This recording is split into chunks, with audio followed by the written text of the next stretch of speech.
আমরা ঐক্যবদ্ধভাবে সকল কু দমন করব। জনতার ঐক্যবদ্ধ প্রচেষ্টায় এবং দেশপ্রেমিক সেনাবাহিনীদের প্রচেষ্টায় দমন করতে পেরেছি। সর্বশেষ গতকালকে বিচার বিভাগীয় কু করার, কিন্তু গত পরশু এবং কাল 2 দিন আপনাদের অক্লান্ত পরিশ্রমে সেই কু ব্যর্থ হয়।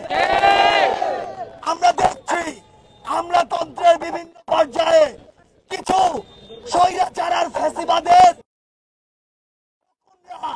কু করার চিন্তা করছে। আমরা জানিয়ে দিতে চাই, বাংলাদেশের ছাত্র নাগরিক যখন এক হয়েছে তখন আপনাদের এসব কুকুরের মতো লেজ গুটিয়ে পালাবে।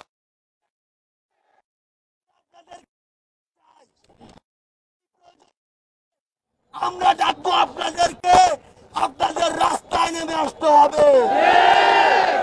যতবার এই আশঙ্কা হোক, আমরা ঐক্যবদ্ধ ভাবে সকল কু দমন করব।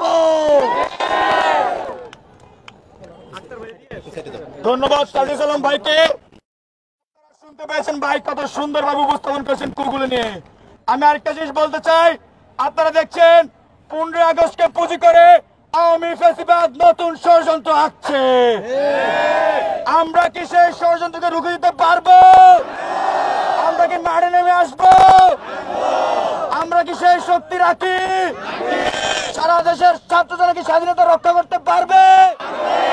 আমাদের মাঝে এখন বক্তব্য নিয়ে আসবেন ডাকসুর সমাজসেবা সম্পাদক আক্তার হোসেন।